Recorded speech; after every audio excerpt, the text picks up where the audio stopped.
first year students. This will be a session from Code Hub for your mid exams. It will be a short session, and we'll just teach you the basics and how to score for your mid exams. And like we'll cover all the topics in a short manner. Okay, so you can ask any doubt anytime. You have the option to unmute yourselves, so you can just speak out anytime you want. And like I'll be taking the first half, and Akriti will be taking the second half. So I'll turn on my video. You guys can see me. One second. So what does PPS stand for? The basics is programming for problem solving. Problems will be given by like everyday day-to-day problems can be there, arrays or anything which can be solved by computer. It comes under this subject. Wait, somebody's texting. Okay, you guys can make short notes if you want. We'll share this PPT also. So that is there. So let's start. First is introduction to components of a computer system. So can anybody tell me what are the components? Like फटाफट बताओ. ठीक है तो I'll tell you. There are five major components. ठीक है, there are five major components of a computer. One is the CPU, that is the central processing unit. Then there is ALU, arithmetic logical unit, input output, and हाँ मतलब these are the four things. मतलब CPU consists of CPU, ALU, ये सब मिला के these are the computer components. So you have your RAM, disks, primary memory, secondary memory, tertiary memory. These are all the computer components, and this is what a computer is made of. So I guess this is all theory. You don't need to like learn it for your mids. You everyone like able to speak what a computer component is? Like what is a computer component? Or anybody has problems in this also? कि what is a computer or something like that? Shall I move on? Like if you have any doubts in this, चलो ठीक है, nobody is replying, so I'll move on. So few important components. These are the important components which you should know. So first is your operating system. What does an operating system mean? Interface means it is a bridge. For example, you are like on one side of land and the other side you have to cross. It is a bridge. So you walk on the bridge. Same is the problem with a machine. You don't know what machine wants, and I don't know, the machine does not know what the human wants. So an operating system acts as a bridge between them, interface. he, I tell the operating system tells the machine, then the machine tells the operating system, and operating system tells me what output is to be given. So a computer understands binary language. So computer understands only zeros and ones. And if you go into the deep details of hardware, it is basically on and off. Like आपका जो logic gates होते हैं ना, on off, that is basically 0 and 1. So you can't understand 0 1 wali language. Like what I am seeing on the screen is also from a computer. So you can't understand what 0 1 means, right? Like you can't keep reading 0 1 0 1 0 1. So you need something that translates 0 1 into English or whatever you want to read, right? So OS is a uh, interface between hardware and the user. Arc Linux हो गया, Mint, Ubuntu, all these are like basic operating systems. And ठीक है मतलब I guess you understood OS. OS can be in your phones also. Like Apple के phones में iOS चलता है, ठीक है, and then Android phones have like Google वाला Android.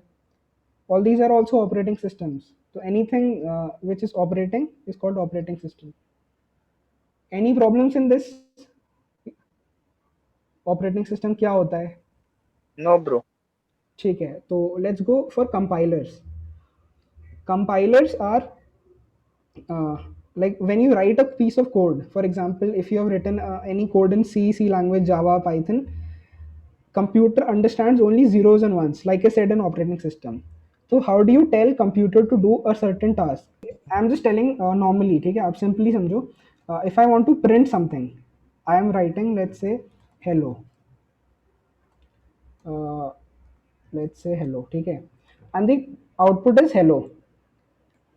Can you see this? Yes, sir. हाँ, तो we are telling the computer to print hello. So we gave a command like print hello, and the computer printed out hello, but the computer inside is using zeros and ones. So this language is what what user tells the computer to do, and the computer gives an output. So a compiler is basically that which acts as a interface between the programmer and computer to like do something. आप समझ रहे हो? We'll talk into it in a greater detail आगे. मतलब the entire language is based on compilers only. So let's move forward. We'll see how a compilation takes place. So we'll see like you wrote a code, let's say hello C. So this goes into the compiler linker, and then it is made into machine code. Wait, I guess I have a chat. So this is basically what compilation is. Like you wrote a program, compiler compiles it. Like compiler basically converts into zeros and ones what computer can understand, and then it gives it to the machine which produces output. So that's basic compilation. Like you must have written coding in all these languages, and when you press F9, you guys must be using Turbo C. Like your teachers must be teaching you on Turbo C. Yeah, yes, sir.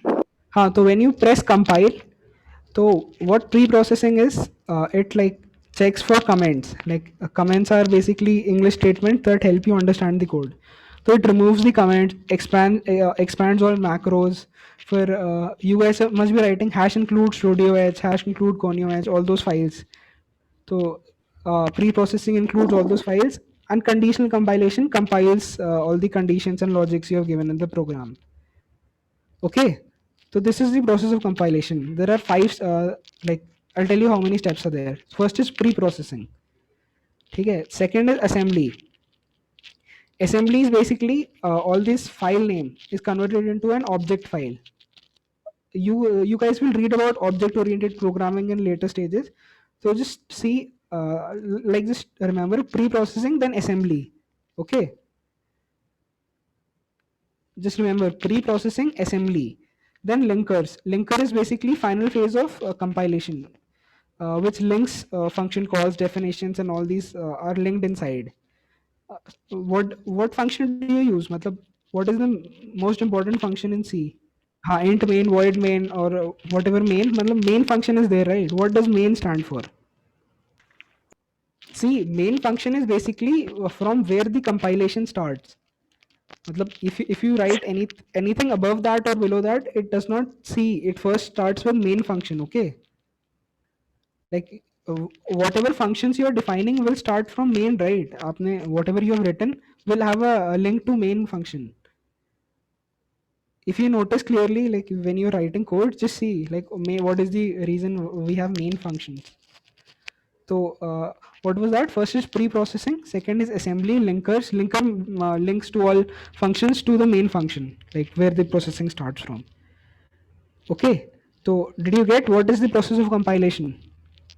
There are three steps: PAL, pre-processing, assembly, linkers.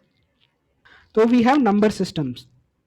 Abhi, I have told you about binary number system. You're getting zeros and ones, two values. What decimal number systems basically means how after how many digits will the numbers reappear. For example, you have base 10. Base 10 has how many numbers? Tell, where does base 10 start from? So whatever, like base 10, so its last number will be 9. Base 2 last number will be 1. That is like n minus 1 में चलता है. Base number minus 1. Base 8 का last number क्या होगा? What will be the last number of base 8? 7. 7. Seven. Okay, hexadecimal में base is 16. So what will be the last number? 15. 15 होगा, but F. since we can't use 1 5, like 115 is a combination of two digits, right? 2, 1 and 5. So we can't use 15. That is why we start using alphabets like 0 1 2 3 4 5 6 7 8 9, like same till base 10. And then for 10 we use A, because 10 is a combination of 1 and 0. So we start using A B C D E F. So 10 is A, 11 is B, 12 is C. Okay, देखो यहाँ लिखा है in hexadecimal number A12 equals 10 to 15 in decimal values. So now you guys get it what it is. So just give a brief reading about all this. So you guys will know. Uh, okay, let's move forward. So uh, introduction to algorithms. So what is an algorithm? Right. See, algorithm is basically step-by-step instruction which you give to the computer for it to perform certain tasks. Okay. For example, I want my computer to print hello. So I like I showed you back in the coding part, I texted typed print hello and computer gave me an output of hello. Let's for example say I want to add two numbers. Okay, so I gave my computer 10 plus 40. So computer will add, so it will give me output as 50. We are not writing any algorithm. This is the most simple algorithm. Like we are giving instructions, right? What algorithm is being used over here? Like just think about it. What algorithm is being used over here? Plus operation. Plus operation. Okay. An operation is being handled. And algorithm is basically 10 plus 40. So this is a step by step instruction. उसके बाद ठीक है, algorithm हो गया.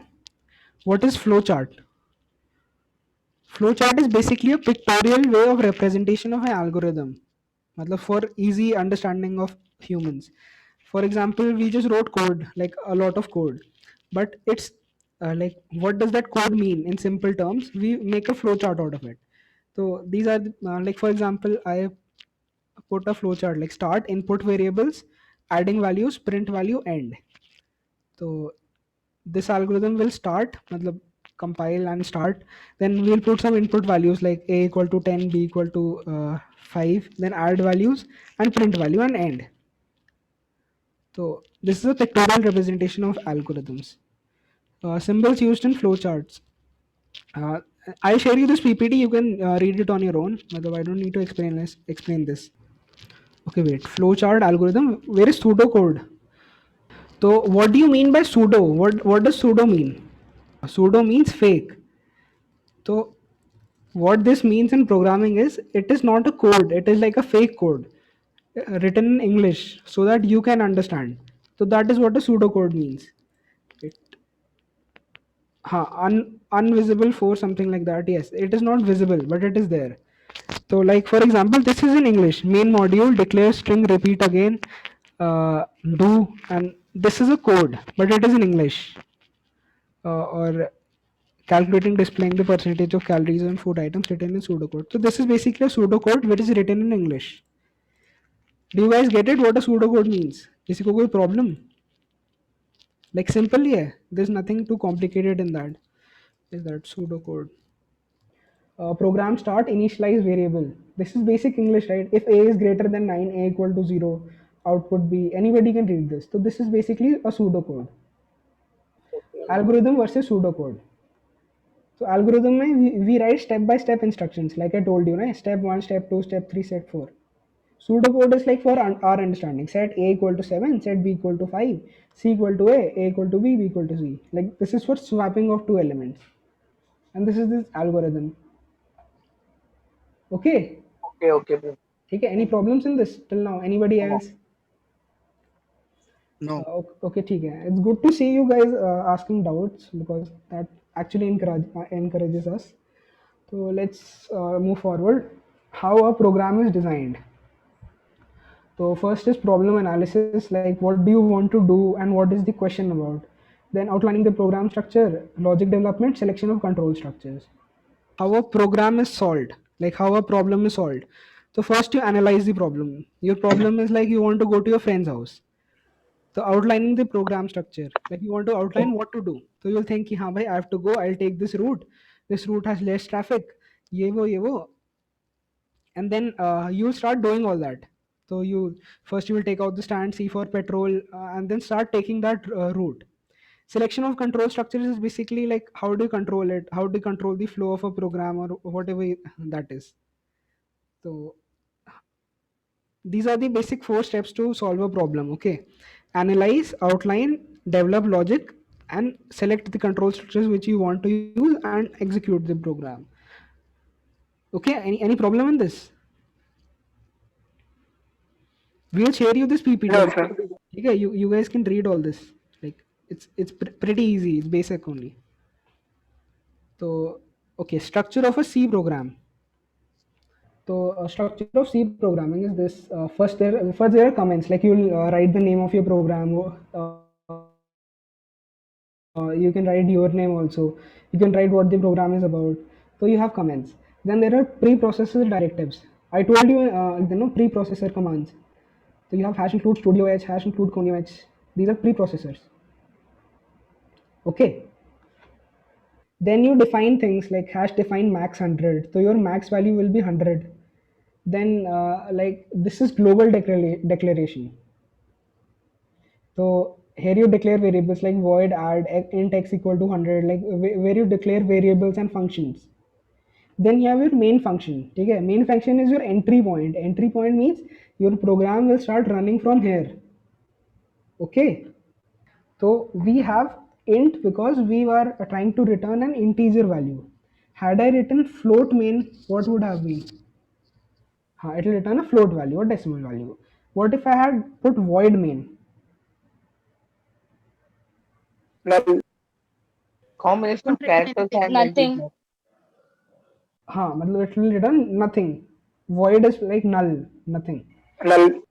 ठीक है, तो for example over here we have put void add. What is void add doing? Is it returning Null. anything? Null add.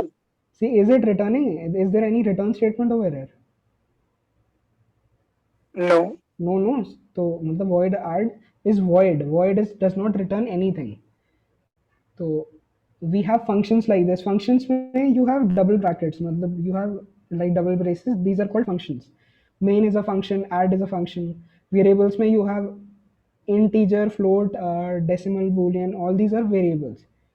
So this is main function and this is function definition. Structure of a C programming. So this is what we have written for you guys to read. Okay, in this PPT. I have already explained all this. So I'll just move forward. Okay. Any problems in this? See, I've written. No, sir.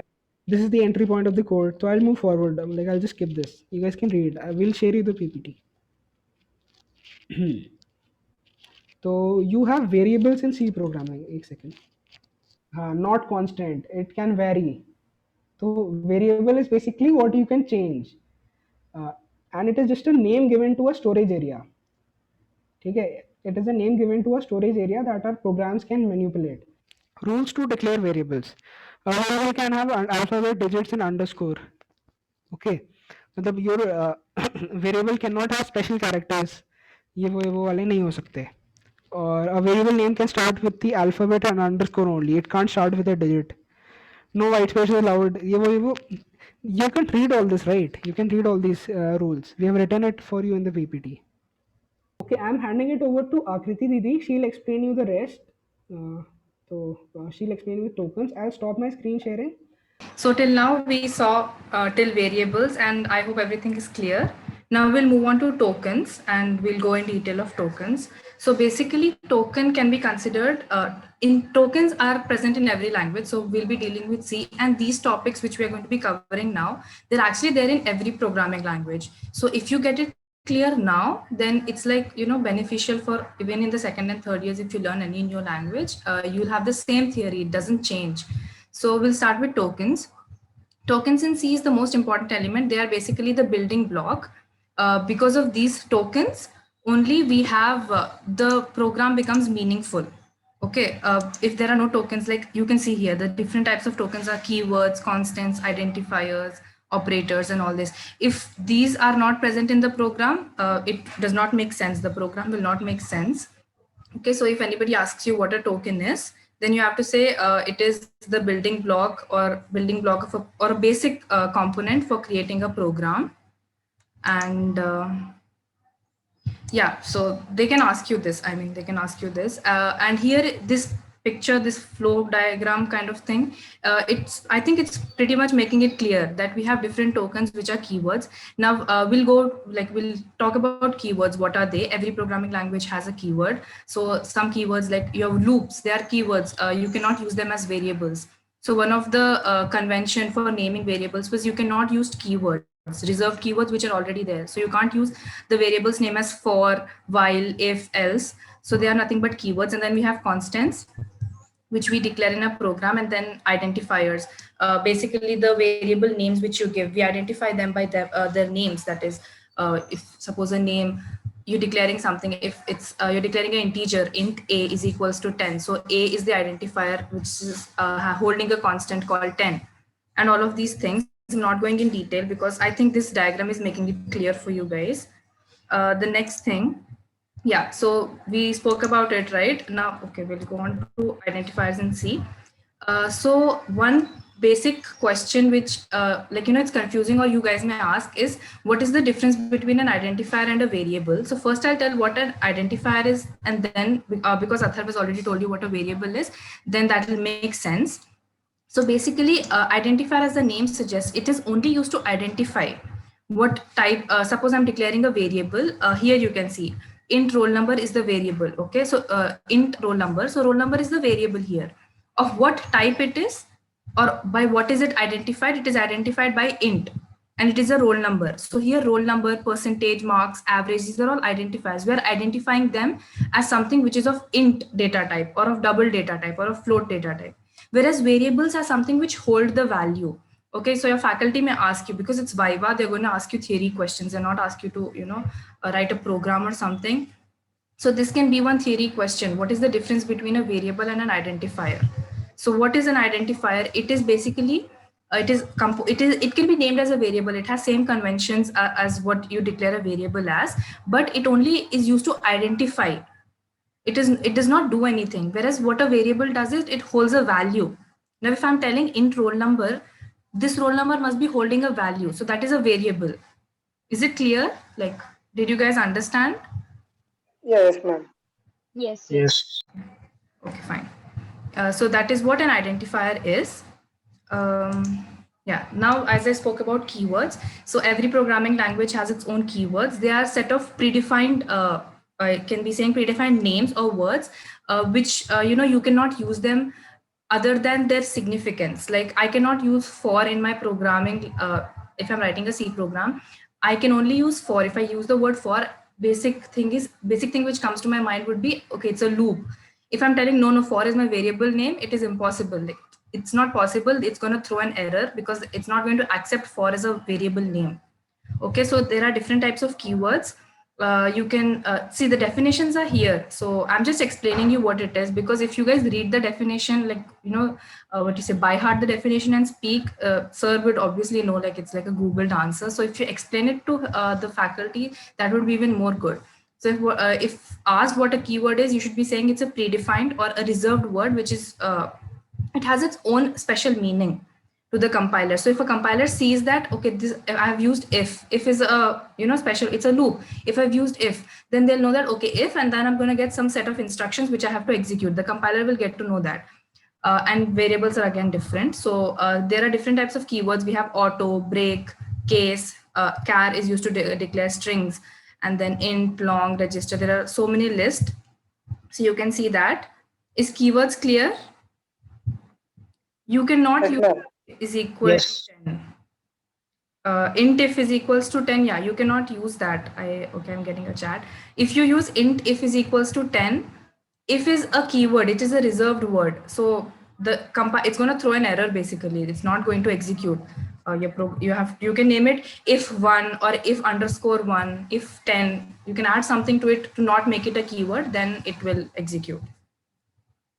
Okay, and then we have data types. So data, now here we were talking about, okay, if you have a C program, the thing is we're not coding and showing you because it is Viva, like they're going to ask you questions and they'll not ask you to write a program. If it was a written mid, then maybe, we could show you guys using a C compiler, but we're just, and the module 1 is basically covering all the theory parts. So that is the reason we are not going to the compiler or opening the turbo and showing you the programs. So I think theory is like you're getting the theory, right? If somebody asks you question, what an identifier is or what a variable is, or explain the structure of C program, you guys will answer, na? Or you still have doubts? We'll share the PPT, so you don't have to worry. You can revise it before the exam. Is it clear till here? Yeah, yes, ma'am. Yes. Okay. So now we'll move on to data types. So data types are basically, see, everything, whatever we use in a programming language, whatever terms we use, it is basically self-explanatory. You can understand. Data types are nothing but it specifies the type of data that a variable can store. Now, if you can see, we had a program, right? Athar was explaining you a program. Yeah, here. So we declared various variables. We had int x is equals to 100, int a is equals to 100. So a is the variable name. So a is the variable name here, x is my variable name. But what is this int? Int is nothing but the data type. Okay, so it is specifying that my a variable is of int type. It is an integer. It accepts values of an integer. If I'm using char, it accepts values of characters, that is a string. Int name is equals to my name, suppose Akriti. So that means, sorry, not int, char name is equals to. So that is basically accepting character values, and float is again accepting decimal values. So yeah, and each of these data types have certain ranges. Here the basic three are listed. You also have double and long. I'll also tell you the bit size. Okay, is it mentioned? Yeah, see, here you can see. Well, if they ask you what a data type is, you have to say it specifies the data, it specifies what type of data a variable can store. And there are different types. See, the major ones are integer, characters, and floats. You can also include double. But if they ask you in detail what it is, then see here, this is a flow chart. Can you see the flow diagram? Data types in C and C++, they're similar. You have integer, you have character, and then you have Boolean, floating point, double floating point. See, these are all, you can just see them, derived other than function array and all that you'll have in your module 2 and module 3. So we're not going in detail, but basic data types, if anyone asks, can you list quickly? Anybody in the chat box, or unmute yourselves and say. Anybody asks you what basic data types are? Anyone? Integer, character, Boolean, float. Okay. Integer, Yes. characteristic, float. Yeah. Good. And then if they're asking you for an example, what would you say for integer?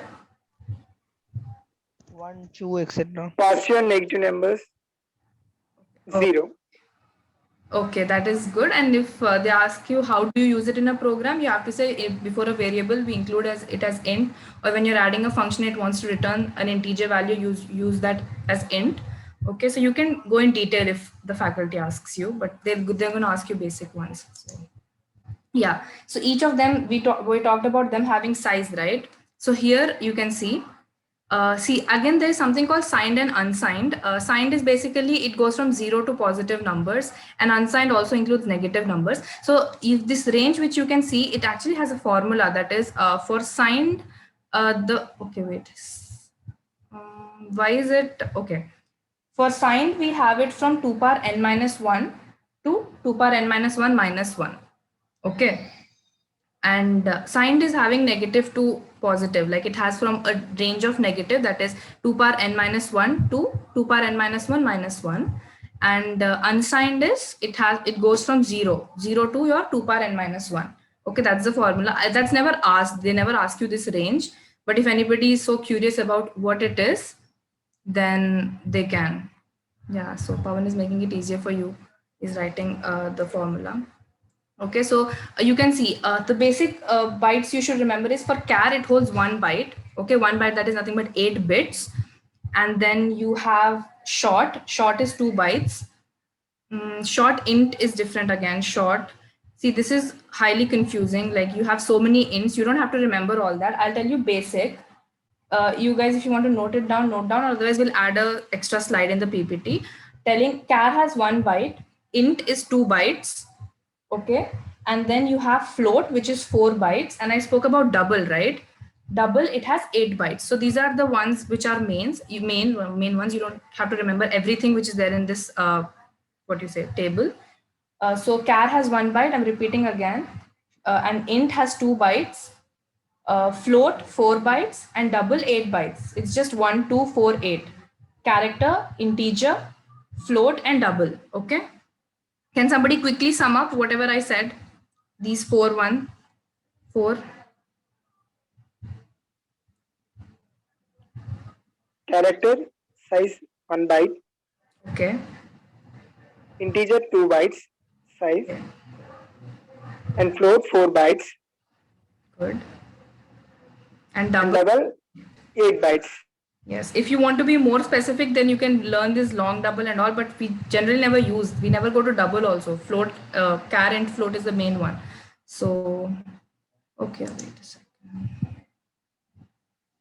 Okay, yeah, so this is the range, and then, can you see this picture? Yes, ma'am. Yeah, so this is a detailed one. If you will replace that this picture with the other one, so if that will be clear. And as I said, I already told the range formulas. They don't generally ask you, but if you want to calculate, you can do it using that. Yeah, okay, let's move on to the next one. Till here, is it clear? Yes, ma'am, it's clear. Files, keywords, data types. Okay. Yeah. Next one. Okay, memory allocation. Actually, this memory allocation is different. In your modules, like I think module 3 and 4, you have dynamic memory allocation. That is the main one, like how memory is allocated. So you'll have malloc, calloc, realloc, and free. So that is like going in too much detail. We're not going to confuse you now by telling that. This memory allocation was the previous one which we spoke. We spoke about the size being 1 byte, right? That is nothing but 8 bits. And 8, this is an individual bit. And we already spoke about how it happens. It happens in binary, zeros and ones, right? Zeros, yeah. Two values, zeros and ones. So here, this is a sequence of bits which constitute to making it a byte, and that's how we declare the size of like how much byte can it hold, how many bits can the integer hold or character hold. Just now somebody listed it, right? So that is what it is. This memory allocation is not the main one. You have a DMA, that is dynamic memory allocation in C.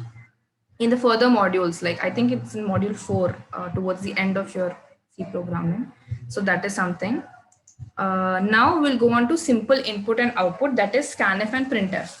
Actually, we have not written a program, like we have not written a program and showed you. So we cannot tell you like in detail, but then because it's a theory one, I'm saying that again and again because it's a Viva one and they're not going to ask you in detail. Your only aim should be in clearing the concepts. Okay, you can learn definitions online, but that will not make sense. If you are thorough with the meaning of what these terms mean, and you explain in your own terms, that's more than enough. So very clear, right? Input is something which you give, output is something which we are going to get. So how that happens using scanf and printf, that is what we're going to talk about. Okay, so C programming basically supports 2 formatting functions, which is printf and scanf. So before I tell what it does, can anybody tell me what do you think printf and scanf do? Printf will read the given value and the scanf will be read the user will give the input. Okay, yes. So that's what. Printf is basically whatever data which it's stored in the program, it will display it on the monitor. It's going to display the output. I have declared my integer, right? Suppose we spoke about adding 2 numbers. So I gave int a is equals to 10, int b is equals to 20. And then I'm writing print a plus b. So I'm basically asking them to print, give me the sum of those two. So it's going to show 10 plus 20, that's 30. So I'm doing that using printf. Now, if the same thing, I was like, I want the input, like before in this, in the previous example, which I said, I already declared the variable, like I already gave the value to my variables. I gave int a is equals to 10, int b is equals to 20. So it's always going to show me 30. But what if I want to enter the number? I do not want 10 plus 20. Maybe I'm facing difficulty adding 30 plus 40. So I wanted, that time I'm going to use scanf. Okay, and then I'll have some format specifiers, which will move on to the next one. Okay, yeah, so see, okay, there is an example already. So if I want if I want to give an input and then I want my program to give me an output, then I'll use scanf. Okay, so what does scanf do is, it will convert whatever text stream I'm giving from my keyboard, whatever I'm giving, it will store in the variable, and using the printf, I can access whatever I want, whatever input I've given, I'll ask. So then the program will change, like it will change. Then you have to write scanf, percentile D and all of those things. We're not going to the programming thing. I'll explain you the program if you want. And one more important thing is, whenever we use the input output functions, we always have to include the standard input output library header file. What is that? In this I've told standard input output library. In this program, what is that? Like, there's a program on the screen. What does that mean? I've told standard input output library. I have to include standard input output library header file. So that is nothing but the first line of my program. That is, yeah, hash include stdio.h and then conio.h is a separate thing. So if I do not include this, then my input output, like it won't load. That should be included in the beginning of the program. And then obviously main function should be there, which tells the compiler that the program is going to start. So that is what it is. Printf, again, see, printf enter the number, so it's going to show on the screen. Now, as I said, I want to give the number. So there is a syntax for scanf. This percentile D is nothing but format specifier, which I'll talk about in a while. And then you have ampersand number, that is the argument you are giving. This number which I'm going to be entering. And here you have declared, like C programming, you have to declare the variables beforehand, whatever you're going to use in the program. And then there's another printf function, which is going to give me the cube of the number, that is number into number into number, and then it's going to return 0 because it has to return something because it is int. If you were writing void main here, you didn't have to write the return function. So is it clear, printf and scanf? Input. Yes, yeah. Am I going too fast or should I slow down? What, if any problem, you guys can say. Okay, yeah, as I was talking about the format specifiers. So in this, yeah, in this program, we used percentile D. That is nothing, percentile D is used for integers. So can anybody say me, like quickly tell me for percentile C, sorry, for float, I've already told. For float and characters, you tell me, what do you use? That's a format specifier. Float, percentage F. Percentage F and percentage C or S. Yes, yes. So see here, okay, there is a lot of detail. You have different ones, you don't have to. The ones which are important is character, that is percentile C. So what is format specifier? If anybody asks you the theory of format specifier, okay, and like you, if the faculty asks you format specifier and you are answering percentile C, percentile D and all of those, and he's like, no, tell me a definition. Then see, it is given in the name, format specifier. It specifies what is the what kind of format is there for my variable, like whatever variable I have given. I have declared an integer, right? Integer A, suppose I have declared. So it's basically, one more thing is it is used basically in the input and output. So we are telling the computer what type of data is in the variable. We are specifying it to the computer that what is the type of variable which I'm going to take from an input or I'm going to give. So I'm specifying it to the computer that if like I want in a scanf, I'm using percentile C. So that means I am specifying it to the computer that now whatever thing I'm going to enter from my keyboard, it is going to be some character. It is going to be some name. Like if I'm suppose in the previous program, I have declared int number and I've written percentile D.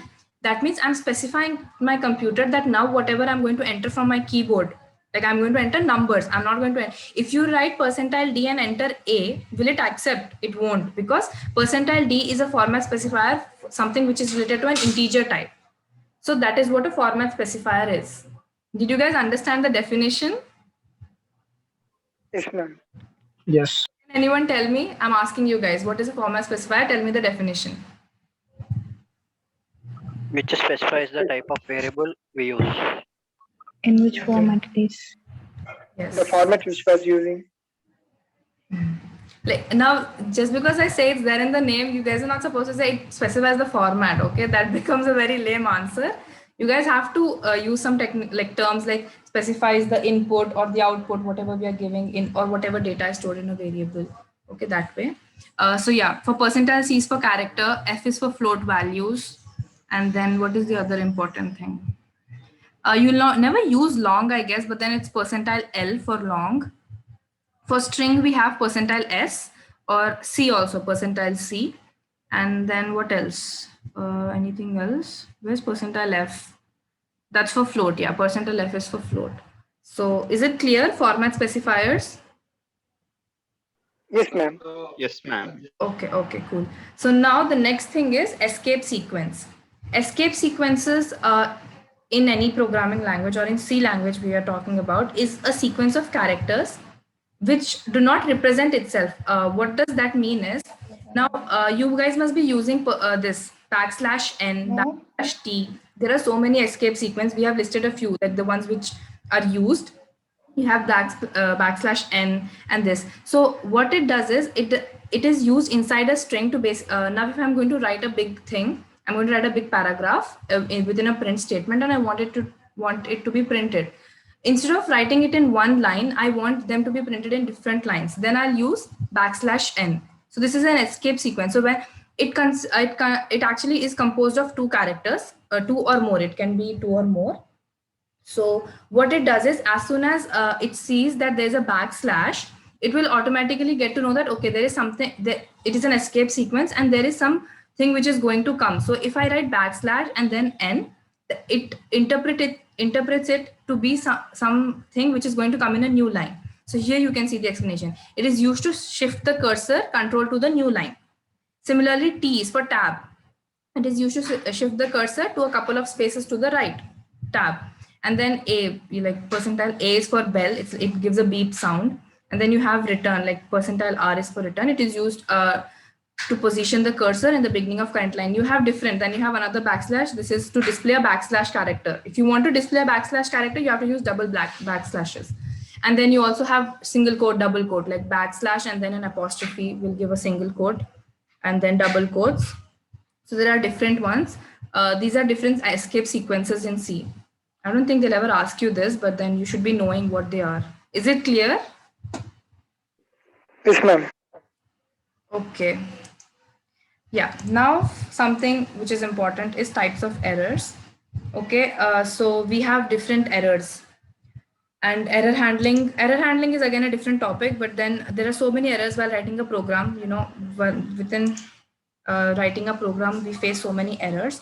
So errors are nothing but they are problems or faults which occur in the program. See, the thing is, general terms, we can explain it, but then you guys have to know, like if somebody is asking you, have to know, formal way of answering it. So if anybody asks you errors, you basically have to say they are bugs or they are faults which occur while we write a program. And how can these bugs go? That is using debugging. That's a different thing. Now we have different types of errors. Here, yeah, five of them are listed and they are the main ones. So we have syntax error. Syntax error is a very simple one. Can anybody say me what syntax error is? Like you have a line here. Missing a semicolon. By violating the rules of coding. Missing of semicolon. Yeah, okay, that is one thing. Okay.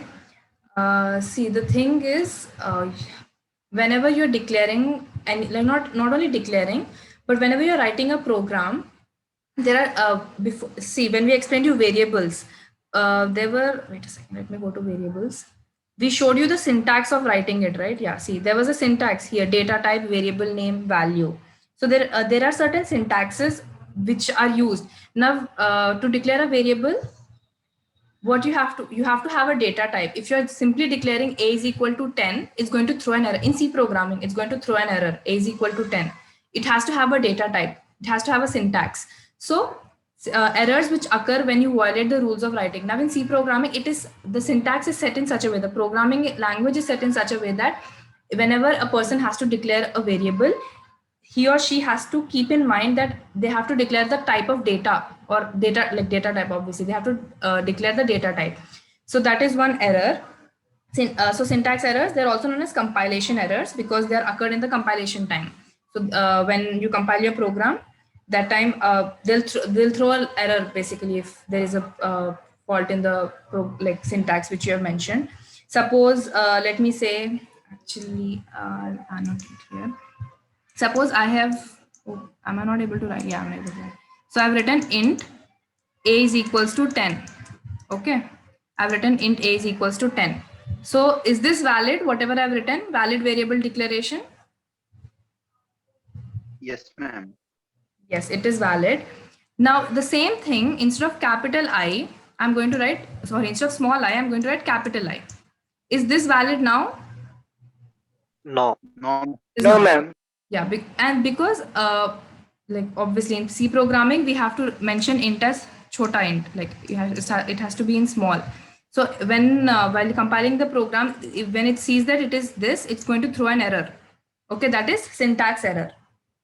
Is it clear? Also, Yes, ma'am. not only this is just one example. If you miss any parenthesis, suppose you have started your for loop and you forgot to close your for loop, even then this is a syntax error. If the program does not know where the for loop is ending, where should I stop the execution of the loop? So that is one error. And then suppose I have written int a in my program. I've written int a in my program, and somewhere I've written lines of code, and then I have written int a, but I'm accessing something called x.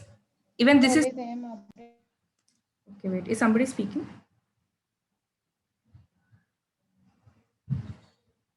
Okay. So even this is a syntax error. Like you have declared a, but you want to access x. So it's not going to be there in the program. So that is also going to be a syntax error. Okay. Next, we'll move on to runtime error. So what is runtime error is, it is a program error that occurs while you're running the program and after it is being successfully compiled.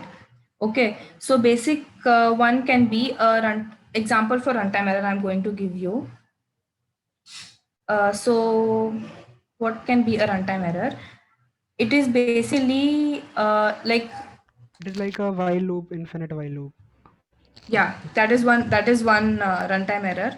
Also during the execution time, sometimes even after successful compilation, like the program has compiled successfully, but it is not going to show you an output. That means some runtime error has occurred.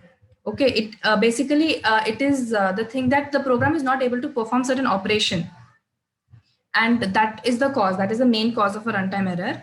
One basic example I can tell you is maybe division by zero.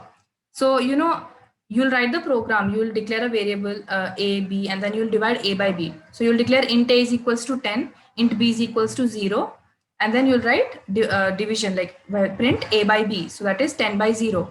So the program is correct, there's nothing, your variable declaration will be correct, but it does not know what to do. Like division by 0 is one example of runtime error. Okay, it is going to throw you a runtime error, and that is what a runtime error is. Is that understood? Division. No. Wait, hello. Wait.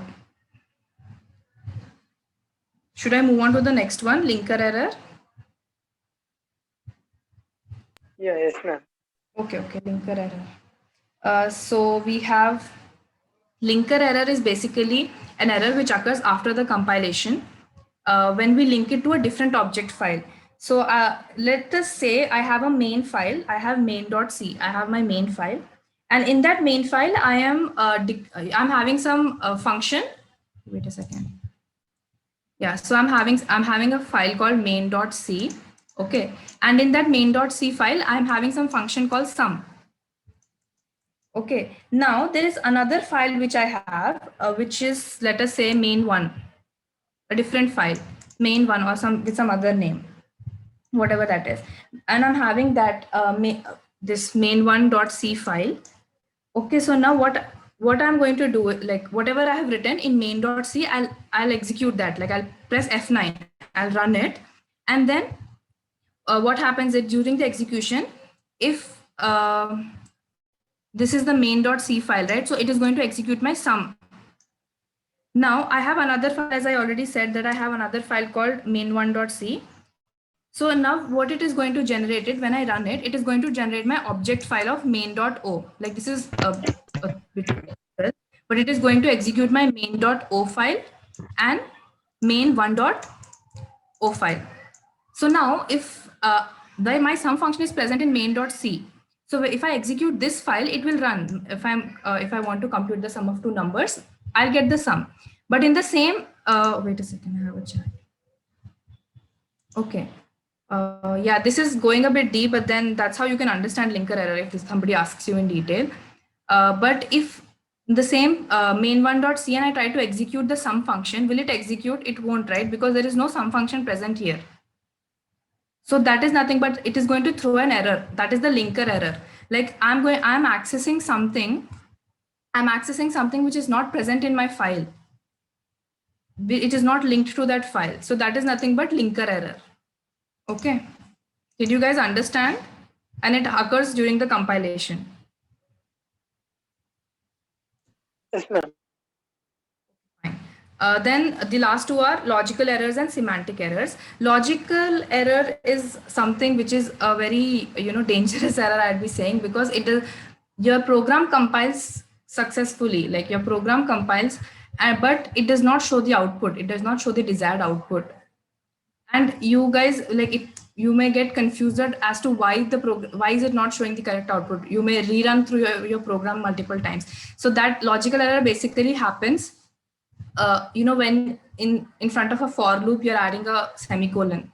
That is one thing. I did that mistake once, and then it took me 15 minutes. I was not understanding where have I committed a mistake, and then I finally got it that okay, I put a semicolon in front of a for loop. Because the C syntax is what you do not have to put a semicolon in a for loop, right? Once you end the for loop, you don't have to put a semicolon.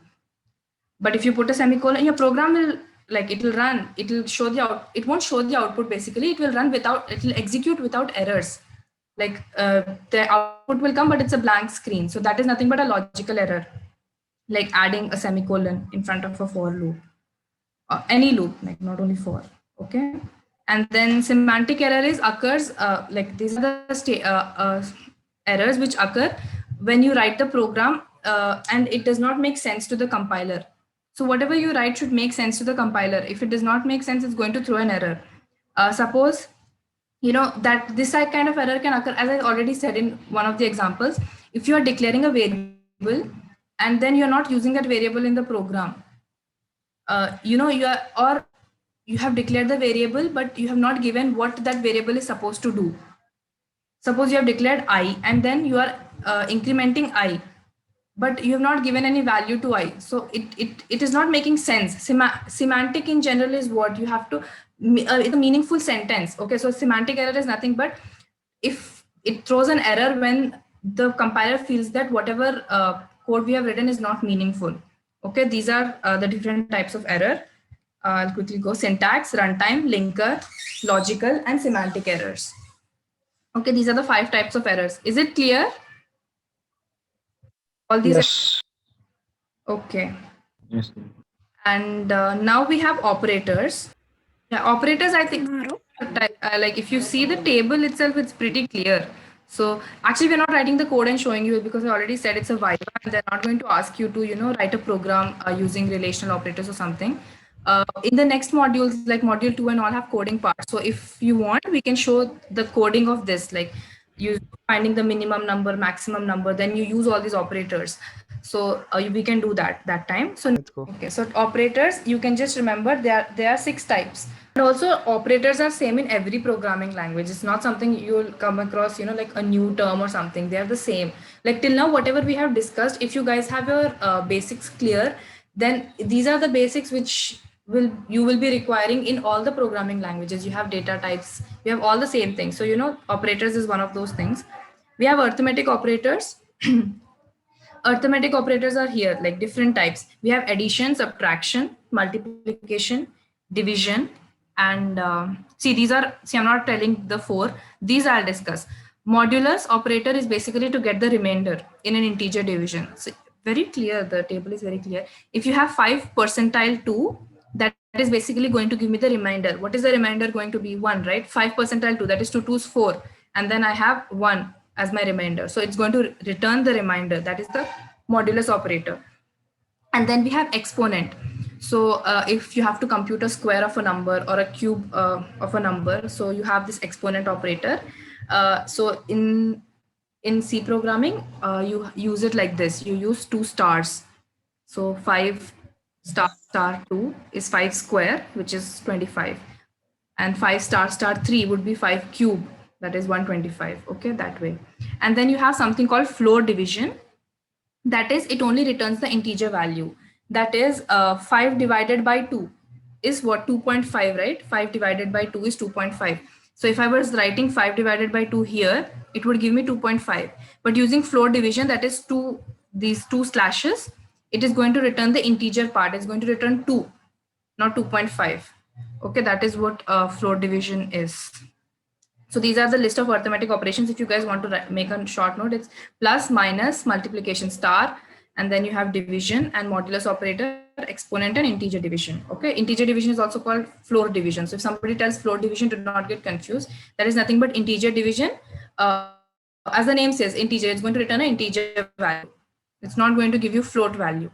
Okay, and then we have relational operators. So relational operators may you have operators like less than, greater than, less than or equal to, greater than or equal to, and then equal to, and not equal to is something which is important. I think these are all clear. Less than and greater than. This is basic mathematics, which in the same symbols which we use. Less than equal to is a less than symbol and a equal to, and greater than equal to, and this is equal to symbol. Like in loops you use, right? If I double equals to 3, so that means if my I is equal to 3, and in normal variable declaration you use something like int a is equal to 10. That only single is equal to is called assignment operator. You are assigning the value. Okay, whereas double equals to is you are comparing the I value to 3. I double equals 3. That means if my I value is equal to 3, and not equal to is an exclamation mark and is equal to sign. Okay, okay, you have examples here. 5 less than 2, it's false. 5 greater than 2 is true. So you can see it's pretty clear. 5 is not equal to 2. The result here is in true and false. That is Boolean. It is either returning you a false or a true. Okay, is this clear? I mean, I think it should be clear. And then we have logical operations. We have 2 ampersands, that is double and, that is called the logical and. We have logical and bitwise. So you will have, this is a bitwise and this is the logical and. And then we have logical or. These are 2 lines, like if you have the slash, it's above the slash symbol. Shift slash is going to give you the logical or, and the logical not is your exclamation. The normal not equal to is this, and then you have logical not. So logical and or not. These are the, if you are aware of gates, if you're aware of the truth table, then that, like, you know, it'll be easier for you guys to identify. Otherwise, when we are going to show you the programming, like we'll code and show you, that time we'll explain you how the output has come. Okay, so for now you just have to remember the different types. I don't think they're going to ask you in detail, like explain and, explain or. They'll not ask you that, because if you guys know what different types of operators are, I think that's sufficient. And then you have assignment. As I already said, this equal to is assignment. Plus equals to is this. I don't know if you guys have attended the Python session. We did these all in Python session also. So plus equals to is nothing but m plus equal to 10 is nothing but m is equal to m plus 10, adding 10 to m. Minus equals to is m is equals to m minus 10. So you will share the PPT, right? So it's going to be very easy for you guys. I think the tables are really easy to understand. So you don't have to worry about something. So you have is equals to, plus equals, minus equals, and then star equal to, and then slash, that is multiplication, division, and then you have modular. So this is what is assignment operator. Basically assigning here, m is equals to 10. Here m value is m plus 10. And then I think you have bitwise. Yeah, you have bitwise. So bitwise and we'll tell you the difference. When we code, we'll tell you what is the difference between using one single ampersand and 2 ampersands. Okay. And then you have inversion, that is complement. If you have if you use this, you get the complement of the number. So that is you have to know a bit of we talked about number systems, right? Binary and hexadecimal, all of those. So using that you can do. This is shift right and shift left. Shift right is this, it shifts bits to the right, and this shifts bits to the left. Okay, and what else is there? What else operators are there? And then we have Boolean. Boolean is what? True or false, 0 or 1. Okay, that is what Boolean is. So we have 2 outputs. Either it is going to return a true value or it is going to return a false value. Okay, so we'll discuss that in conditional expressions. Yeah, one more important thing is the precedence of operation, like the operators. So this is the precedence. Always remember the parenthesis, that is your bracket parenthesis, that's called parenthesis. It is having the highest precedence. Okay. Like before going to this, I'll explain you this here. We are going to use using precedence and associativity.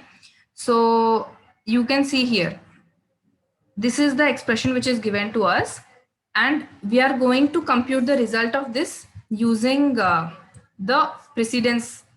Okay, in general mathematics also, suppose you're given an expression, you have rules, right? You have DMAS and BODMAS rule, like that. In the same way, C programming, we have precedence.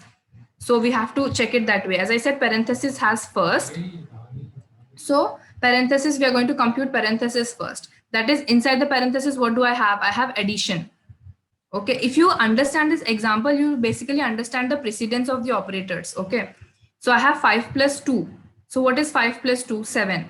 I'll write 7 here. In my past 2, that is in my next evaluation, the next precedence goes to what? See, you can see the underlined thing, right? It goes to the division. So 4 divided by 2. What is 4 divided by 2? It is 2. Next precedence goes to multiplication. Multiplication, again, you have to multiply 8 4s 32. And it's basically, you have DMAS in maths, right? Now here you have another thing called moduli. So we give modulus we give it precedence first. So we have 7 percentile 3. So 7 percentile 3 is going to give me 1. 3 2 6, and the remainder is 1. So 1. Okay. So till here, is it clear? Till past 4, is it clear? Yes, ma'am. Yes, ma'am. This is like your BODMAS, like maths mein you have no expressions how to calculate. This is basically, Yeah, just exactly. And then again, I got my addition here. So addition, 32 plus 2 plus 32 is 34, minus 1, subtraction, and then 33. So that's my the final thing. The past 7 is x is equals to the 33. So this is how, this is the precedence basically. I'm giving my first priority that I have to solve my bracket first. So I have to solve this parenthesis, whatever is there in the parenthesis. Then I go to division, and then I go to multiplication. You don't have anything called modulus in mathematics, but you have it in your C programming and programming languages. So that is given precedence over addition. So, you know, it's like, it's basic BODMAS only, as Atharv said. But then whenever after multiplication, what precedence is given is not to addition, it is given to modulus. Okay, so that is what it is. And then I think we're done. Yeah. Okay, this is increment and decrement. When we write the program, you'll get to know what this is. So, you know, that time we can discuss this program. Now, I think after this, I think this table will make much sense to you now. So if you guys want to, like, we'll share the PPT, right? So you can see this thing. I'm not going column by column, not go. So that's it. We'll discuss storage classes in the next class. I think we are done for today.